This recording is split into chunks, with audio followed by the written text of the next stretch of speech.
லிங்கம் வாஸ்து அன்பர்கள் அனைவருக்கும் சிவசரவணனின் அன்பான வணக்கங்கள். இன்னைக்கு பேசிக்காக வாஸ்துப்படி எந்தெந்த மூலையில் என்னென்ன இருக்கணும் அப்படின்றதான் பார்க்க போகிறோம். நிறைய வீடியோ நம்ம பார்த்துக்கிட்டே இருக்கிறோம் இந்த சேனலில். பில்டிங் சம்மந்தப்பட்டது, நிறைய பிளான் சம்மந்தப்பட்டது, அப்புறம் கோவில்கள் சம்மந்தப்பட்டது, இது மாதிரி பார்க்குறோம். பட் பேசிக்காக 4 மூலையில் என்னென்ன இருந்தால் சிறப்புங்கிறது நிறைய பேர் நம்ம பிளான் சொல்லும்போது சொல்லியிருக்கிறோம். இப்போ வெறும் அதை மாத்திரம் இப்போ நம்ம பார்ப்போம். வாங்க. வணக்கம். இப்போது இது ஒரு ஈஸ்ட் ஃபேஸிங்னு ஞாபகம் வச்சுக்கோங்க. East, west, north, south. So this is a பிரம்மஸ்தானம் and north east, north west, south west, south east. மொத்தம் பாருங்கள் 3, 4, 5, 6, 7, 8, 9. இதில் 3 இருக்குது, இதில் 3 இருக்குது, இதில் 3 இருக்குது. அதாவது சன்ரைஸ் இது. இப்போ 9 ஆயிடுச்சுங்களா. நவ கிரகங்கள்ங்கிறது தான். அப்போ ஈசான மூலையில் குரு பகவான் இருப்பார். இது வடக்கு புதன், வாயு மூலை சந்திரன், மேற்கு சனி. கன்னி மூலைங்கிறதுல ராகு பகவானும், சவுத்து செவ்வாயும், அக்னி மூலை சுவை சம்பந்தப்பட்ட ஒரு சுக்கிரனும், ஈஸ்ட் சூரியனும். இப்போ நடுவில் என்ன சார் வரும்? இந்த தொட்டியத்து வீடுன்னு சொல்லுவா இல்லையா? முந்தி காலத்தில் காரைக்குடி, ஆத்தங்குடி, தேவக்கோட்டை பகுதியிலெல்லாம் கட்டியிருப்பாங்க.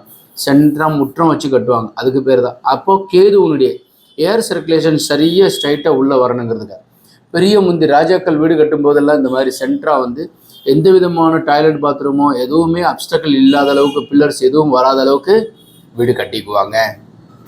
ஸோ அதே மாதிரி நாமளும் அதற்கேற்றாற்போல் செயல்படுவது நல்லது. இப்போது இந்த அமைப்பில் எந்தெந்த மூலையில் என்னென்ன இருக்கணும்? இப்போ நவ கிரகங்கள் தான் வீட்டுக்கு நம்ம கிரக பிரவேசம்னு சொல்லிட்டு பேர வைக்கிறோம். அப்போ கிரகங்கள் அழைத்து வீட்டுக்கு வருவதுதான் கிரக பிரவேசம். அந்த வகையில் இப்போது கிரக பிரவேசம் அழைப்பு கொடுப்பதற்கு முன்னாடி என்னென்ன இருக்கணும் அப்படின்றத பார்ப்போம். இப்போ பாருங்கள், இது நார்த் ஈஸ்ட் கார்னர், இது ஈஸ்ட்டு, இது நார்த்து. நார்த் ஈஸ்ட்டில் ஈசான மூலையில் என்னென்ன இருக்கணும்? ஃபஸ்ட்டு ஒரு 3 borewell, rain water harvesting sump. இது மாத்திரம், இது எந்த ஒரு ஃபேஸிங்காக கூட இருந்துட்டு போட்டோம். பட் நான் இதை அசியூம் பண்ணியிருக்கிறது ஈஸ்ட் ஃபேஸிங்காக. ஒரு கால் நார்த்தாக இருந்தால் கூட இது எந்த இதுவும் சேஞ்சஸ் ஆகாது. அப்போது நார்த் ஈஸ்ட் கார்னரில் போர்வெல், ரெயின் வாட்டர் சம்ப். தென் ஸ்விம்மிங் பூல் வைக்கிறதா இருந்தால் கூட நீங்கள் நார்த் ஈஸ்ட் கார்னர் தான். ஸோ அந்த மாதிரி நீங்கள் அமைச்சுக்கணும். கார்டன், பெரிய கார்டன், நிறைய லான் மாதிரி வச்சு செடி கொடி வச்சுக்கிறதுக்கு உண்டான அமைப்பு கரெக்டு. தென் மெயின் டோர் வைக்கிறதுக்கு உண்டான ப்ரொவிஷன், ஹாலு, ஸ்டடி ரூம் வைக்கிறது ரொம்ப சிறப்பு. நல்லா படிப்பாங்க அந்த வீட்டில் இருக்கிற குழந்தைங்க, நல்லா படிப்பாங்க. அப்புறம் சைல்டு பெட்ரூம் வச்சுக்கிறது ரொம்ப நல்லது. தென் பூஜை ரூம் இருக்கிறது, இந்த ஈசான மூலையில் பூஜை ரூம் இருந்தால் நல்லது. அப்புறம் போர்ட்டிகோ, கார் வைக்கிறதுக்கு உண்டான ப்ரொவிஷன் கொடுக்குறதும் இங்கே ரொம்ப ரொம்ப சிறப்பு ஃபார் நார்த் ஈஸ்ட் கார்னர். தென் அடுத்தது இந்த ரெலவெண்ட்டாக அப்படியே ஸ்ட்ரைட்டு. இப்போ ஈஸ்ட் ஃபேஸிங் ஹவுஸுக்கு ஆப்போசிட்லேயே நார்த் வெஸ்ட்டு வந்துடும். ஸோ வாயு மூலையில் ஒன்லி திங் செப்டிக் டேங்க் இருக்கிறது ரொம்ப சிறப்பு. நார்த் வெஸ்ட் கார்னரில் இந்த பகுதியில் செப்டிக் டேங்க் இருக்கணும். கெஸ்ட்டு பெட்ரூம் இருக்கிறது நல்லது. விருந்தும் மருந்தும் 3 நாள்னு சொல்லுவாங்க. இது எந்த கார்னர்னு? நார்த் வெஸ்ட் வாயு மூலைக்கு உண்டானவர் சந்திரன். அப்போ அவர் என்ன செய்வார்? ஒரு இடத்துல இருந்து இன்னொரு கட்டத்துக்கு நகண்டு போகிறது 2.25 நாள் ஆகும். அதனால தான் விருந்தும் மருந்தும் 3 நாள். கெஸ்ட்டு பெட்ரூம் வச்சோம்னா யாராச்சும் ஒரு கெஸ்ட்டு வந்தால் கூட 3 days இருப்பாங்க. இந்த இடத்துல யார் இருந்தாலும் எஜெக்ட் பண்ணும். வெளிநாடு போகணும், வெளியூர் போகணும், வெளிநாடு போகணும், நல்லா படிக்கணும், பையன் நல்லா இருக்கணும், அந்த ரூமில் படுத்தாக்கா சுகப்பிரசவம் கிடைக்கிறது. இது எல்லாமே நார்த் வெஸ்ட் பெட்ரூம். மாடிப்படி, படிங்கிறது என்ன? உயர ஏறுறது தான். அப்போ மேலே மேலே போகிறதுக்கு வாயு மூலையில் மாடிப்படி அமைச்சோம்னா நல்ல நிலைக்கு உயர்வோம். அப்புறம் அக்னி மூலையில் கிச்சன் போடாத முடியாத பட்சத்தில் வாயு மூலையில் அமைச்சிக்கலாம். அப்புறம் ஸ்டோரு, யூட்டிலிட்டி அமைச்சிக்கிறது மஸ்ட். டாய்லெட் பாத்ரூம் கண்டிப்பாக நார்த் வெஸ்ட் கார்னர்லேயே அமைக்கிறது ரொம்ப ரொம்ப சிறப்பு.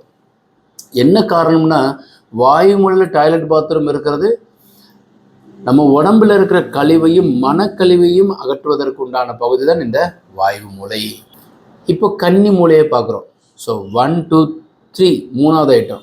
இந்த மேற்கும் தெற்கும், தென்மேற்கு, west, south, south west corner சந்திக்கிற, சவுத்து வெஸ்ட் கார்னர் சந்திக்கிற இடத்துக்கு பேர் தான் இந்த கன்னி மூலைன்னு சொல்லலாம். அப்போது வாட்டர் டேங்க் இருப்பதும், மாஸ்டர் பெட்ரூம், பெரிய பெட்ரூமு, பீரோ வைக்கிறது, ஸ்ட்ராங் ரூமாக வச்சுக்கிறது நல்லது. பூஜை அறை வைப்பது சிறப்பு. தென் அவுட் சைட் மாடிப்படி வெளியில், சவுத் ஃபேஸிங்கும் வெஸ்ட் ஃபேஸிங் ஹவுஸுக்கு மாடிப்படி வெளியிலிருந்து ஏறி போகிறதுக்கு உண்டான அமைப்பை இதில் பண்ணிக்கலாம். ஒரு சிலர் வந்து இந்த கன்னி மூலையில் வந்து மெயின் டோர் வச்சுக்குவாங்க. மெயின் டோர் வைக்கக்கூடாது. அதே மாதிரி பெரிய ஹாலோ போர்ட்டிகோவோ இருக்கக்கூடாது. தென் அப்படியே இப்படியே வந்திருக்கிறோம். 3 பார்த்துட்டு 4வது இந்த ப்ளூ கலரில் இருக்கிறது சவுத் ஈஸ்ட் கார்னரில் வந்து கிச்சன் இருக்கணும். அக்னி மூலைக்கு உண்டானவர் யாருன்னா சுக்கிரனுங்கிற ஒரு கிரகம். சுக்கிரன் வந்து சுவை சம்மந்தப்பட்டவர். யாராச்சும் ஒருத்தவங்களுக்கு சுக்கிரன் உச்சம் பெற்றிருந்தாக்கா அக்னி மூலையில் கிச்சன் வச்சா சுவை நல்லா இருக்கும். அந்த பெண்கள் இல்லத்தரசிகள் ஆரோக்கியமாக இருப்பாங்க, நலமாக இருப்பாங்க. ஸோ அதனால் கிச்சன் வைக்கிறது, யூட்டிலிட்டி வைக்கிறது ரொம்ப சிறப்பு. தென் ஸ்டோரு, ஓடிஎஸ், ஸ்டெப்ஸ். எக்காரணத்தை கொண்டு இந்த பகுதியில் வந்து அந்த அக்னி மூலையில் வந்து பெட்ரூம் இருக்கக்கூடாது. அக்னி மூலையில் பெட்ரூம் இருக்கக்கூடாது, செப்டிக் டேங்க் இருக்கக்கூடாது.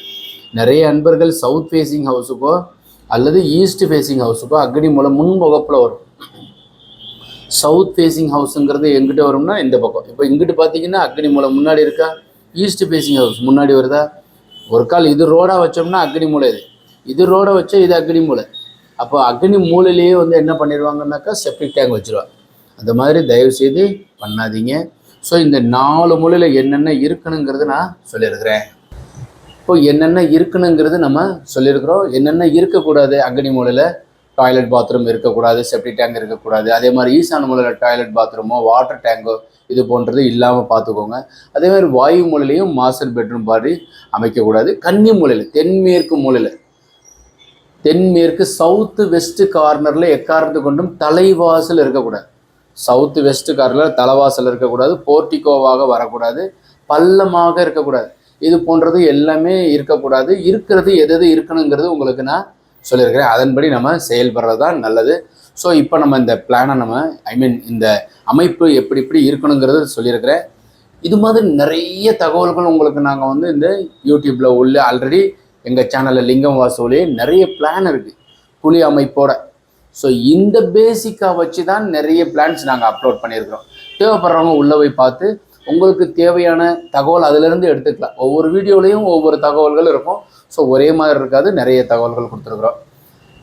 இந்த மாதிரி பிளான் உங்களுக்கு வேணும்னு நினைக்கிறவங்க அல்லது பிளான் போட்டிருக்கிறத செக் பண்ணணும்னு நினைக்கிறவங்க ஸோ கீழே இருக்கிற நம்பர் கான்டாக்ட் பண்ணுங்கள், வாட்ஸ்அப் அனுப்பி வைங்க. வாஸ்துபடி உள்ள வீட்டில் வசிப்போம், வளமுடன் வாழ்வோம். மீண்டும் நாளை ஒரு அருமையான தகவலுடன் சந்திக்கிறேன். சிவாய நமः.